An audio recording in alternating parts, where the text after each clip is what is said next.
Hi, welcome to my channel. My name is Elizabeth.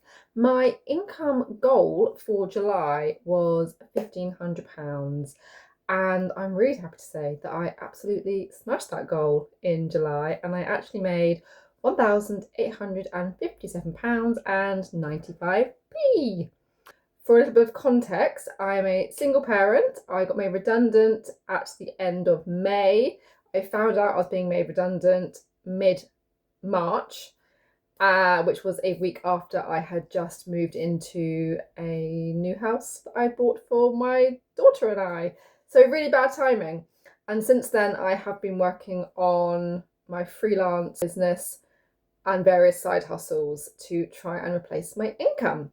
Now, my target for July was £1,500. My target for June was £1,400, but I did manage to hit, so I upped it slightly to £1,500 for July, and I made an additional £358 more than I expected. So I'm going to break down all of the different income streams and what each of them made. So the biggest income for July was freelancing. I have two freelance clients. One of them I do a bit of ops management and kind of sales administration for them, and that brought in £1,020. I only work with them 3 days a week in the mornings. And then I've got another freelance job where I'm mainly doing their newsletters and a little bit of PR work for them, and that brought in £402.50 for July, which is slightly higher than normal because I had some additional work helping them with their archive website. So a bigger boost on that side than normal. So that brought in a total of £1,422.50. My second one, and this is the big surprise one, is the children's craft classes. Since I got made redundant, I've been working on an additional side business that was going to be craft classes, initially for adults, but then before I knew it, summer holidays were coming along. So I've paused that and I've focused on beginners sewing classes for children. And I've been doing some private classes and I've got some group classes also booked.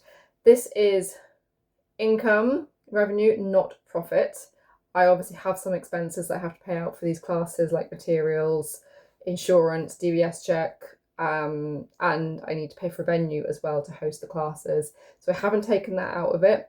But revenue wise, I have brought in £315 so far. Now, a lot of these classes are in August, but they were paid for in July. So I'm going to be doing a lot of work this month that I've already been paid for.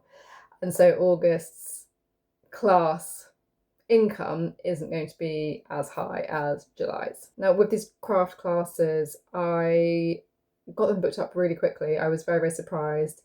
If I'd known this, I would have maybe set aside some extra dates. I would have maybe started advertising earlier. But this is all stuff that I'm learning, and it means I'm going to make half term really worthwhile with classes throughout the week and at different times of the day. Because at the moment I'm doing only one class per day and one class per week. So I'm not getting masses done because I don't want to overwhelm myself because I'm still learning how to do it. And I'm not used to teaching either. I'm not a natural teacher. So it'll be interesting to see what comes about for half term. At the end of summer holidays, I will also do a rundown of all of the numbers on this little business and what I've made over the summer holidays. If you're interested, I will post a video with all of the facts and figures once summer holidays are finished. Extra side hustles, Etsy. I made a whopping £14.99, which is actually pretty good for me for a month. So go me, £14.99. And Shopify, my candles, I sold absolutely nothing. Absolutely nothing. But I didn't do any markets in July. I really didn't push the website either throughout July, so there's no surprise there. But absolute zero for those additional side hustles there. If you're interested, I do have a beeswax candle business. I also sell honey as well. I will link that below. And then finally, YouTube. This is the best month so far that I've earned on YouTube, and this is the June watch hours payment. So I was monetized in May, May was paid in June. June's numbers are paid in July.